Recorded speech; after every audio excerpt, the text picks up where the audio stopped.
मित्रों नमस्कार, मैं हूँ राकेश कुमार। आप देख रहे हैं मत अभिमत।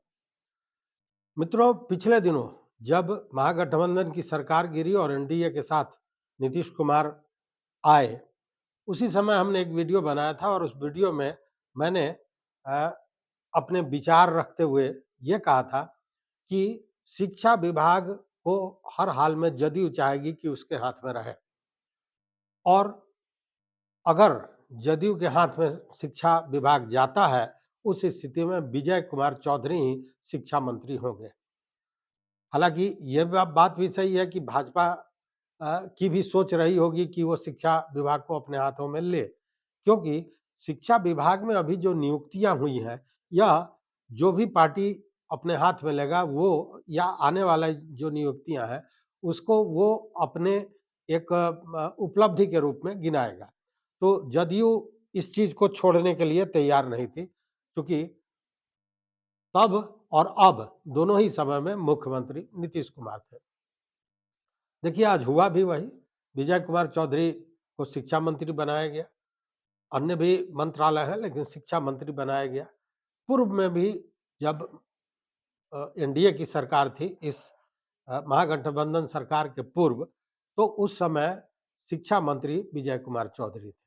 और वो काल निश्चित रूप से शिक्षा विभाग के उन्नति का, विकास का, समृद्धि का काल माना जाता है। क्योंकि कई क्षेत्रों में उन्होंने इतने महत्वपूर्ण और निर्णायक फैसले लिए थे, जो एक नज़ीर बनकर रह गया। उस समय उन्होंने कई ऐसे बड़े और निर्णायक फैसले लिए थे, जो निश्चित रूप से शिक्षा विभाग को या शिक्षा के व्यवस्था को समृद्ध करने में एक बड़ा महत्वपूर्ण कदम माना जाता रहा है।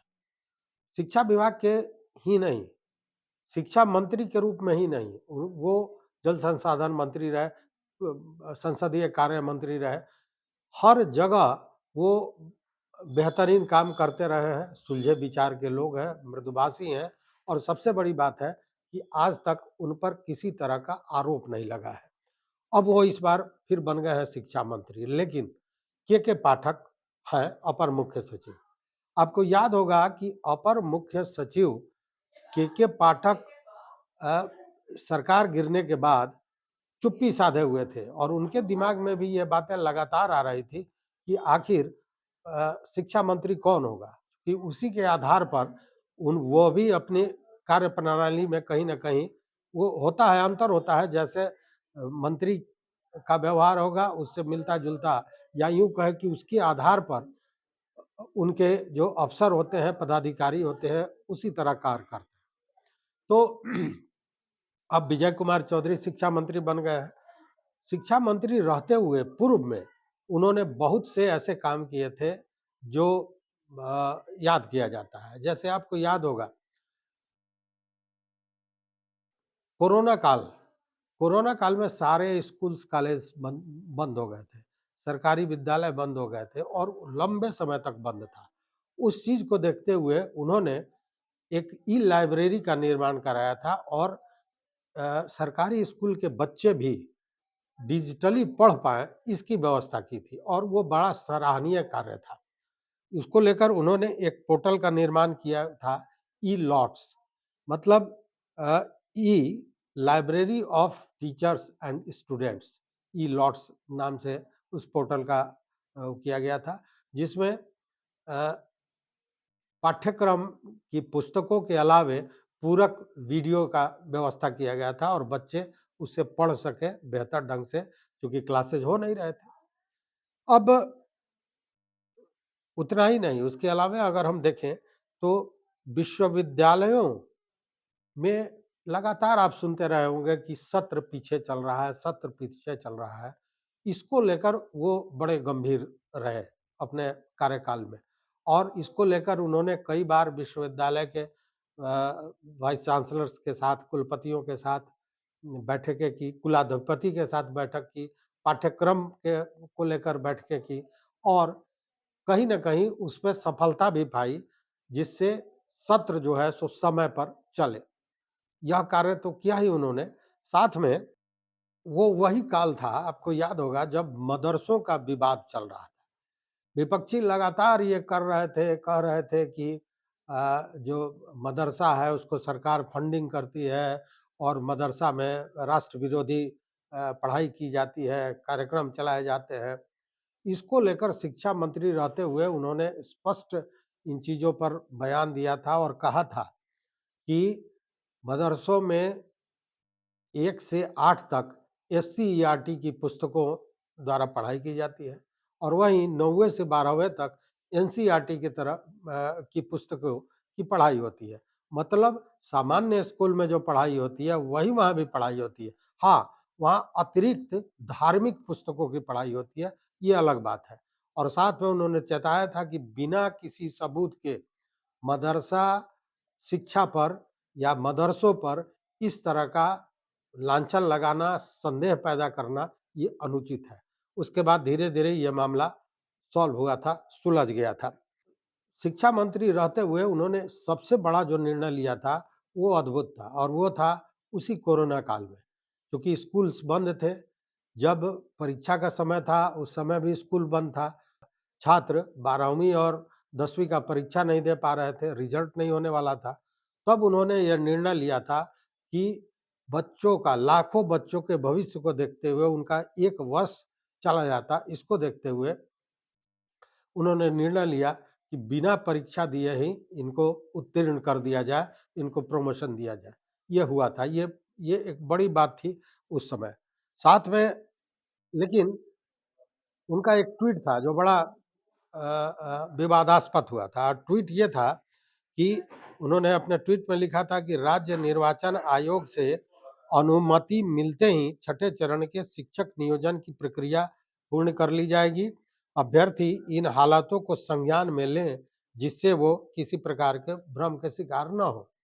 जैसे ये मामला आया वो समय ऐसा था कि चुनाव को लेकर चुनाव होने वाले थे और इसको लेकर सारी विपक्षी पार्टियां उन पर हावी हो गई। उनका ये कहना था कि चुनाव को लेकर इस तरह का की बातें की जा रही हैं, लेकिन ये ब्लूप्रिंट पहले पहले से तैयार कर रखा गया था कि बड़ी संख्या में शिक्षकों की बहाली होगी और शिक्षकों की बहाली के लिए वो जो ब्लूप्रिंट था, उसी का नतीजा है कि आज बीपीएससी प्रथम चरण में और द्वितीय चरण में शिक्षकों की बहाली हुई है। ये उसी उन्हीं का देन है और उसी समय ये योजना, ये ब्लूप्रिंट तैयार किया गया था जब विजय कुमार चौधरी शिक्षा मंत्री हुआ करते थे। साथ में अभी आप देख रहे होंगे कि बीपीएससी एग्जाम हुआ, जब पदस्थापना की बात हुई और जगह-जगह पर महिलाओं को सुदूर भेज दिया गया, विकलांगों को दिव्यांगों को सुदूर भेज दिया गया। इसको लेकर तमाम तरह के हंगामे होते रहे। नियोजित शिक्षकों का हंगामा अलग था, वो चाहते थे राज्यकर्मी बनना। राज्यकर्मी की बात तो हो गई कि उनको एक परीक्षा देना होगा और राज्यकर्मी बन जाएँगे, लेकिन स्थानांतरण को लेकर तमाम बवाल, विवाद आज भी चल रहा है। उन लोगों का कहना है कि वो जहाँ हैं वहीं रहें या उन्हीं जिले में रहें, जबकि ऐसा प्रावधान नहीं रखा गया है। लेकिन आप याद कीजिए कि आज से 4-3 बरस पहले ही इस तरह की सोच उन्होंने रखी थी और इसके लिए बज़ाब्ते एक पोर्टल का निर्माण कराया गया था, शिक्षा विभाग द्वारा और उसमें वह पोर्टल केवल ऐच्छिक स्थानांतरण को लेकर था और उस पोर्टल के लिए बाज़ाब्ता आवेदन माँगा जा रहा था कि ऐच्छिक अगर स्थानांतरण की ज़रूरत है, तो ऑनलाइन आवेदन आप कर सकते हैं। प्राथमिकता दी गई थी महिलाओं को, दिव्यांगों को और फिर हुआ था कि निरंतर ये प्रक्रिया चलेगी और स्थानांतरण होगा ऐच्छिक रूप से। लेकिन तब तक सरकार बदल गई है, कुछ हो नहीं पाया। लेकिन वो जो ब्लूप्रिंट था, वो जो सोच थी, वो जो योजना थी, उसी के तहत आज ये सारी नियुक्तियाँ हुई हैं और ये काम हो रहा है जिसको लेकर सरकार से लेकर पदाधिकारी तक अपना पीठ थपथपा रहे हैं।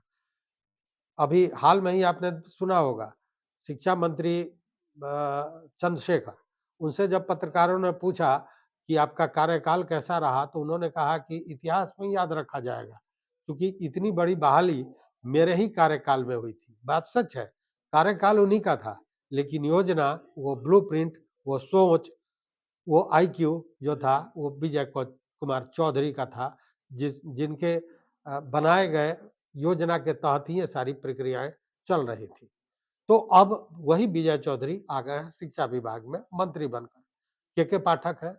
अब के पाठक का जो पूर्व के मंत्रियों के साथ ताना-तानी का एक संबंध रहा है, संभवतः अब वो स्थिति नहीं रहेगी। क्योंकि विजय चौधरी मृदुभाषी हैं, अ, सकारात्मक सोच रखने वाले हैं और बेहतर काम करने वाले हैं। वैसे में जो तमाम तरह की चीज़ें अव्यावहारिक पक्ष बार-बार आ रहे थे, फरमान आ रहे थे, ऐसे चीज़ों पर निश्चित रूप से नकेल कसेगा।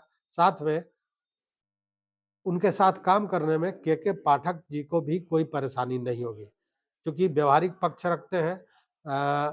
विचार-विमर्श के बाद, या यूँ कहें कि के पाठक भी बिना मंत्री के विचार-विमर्श के, बिना उनके स्वीकारोक्ति के कोई भी इस तरह की बात नहीं करेंगे।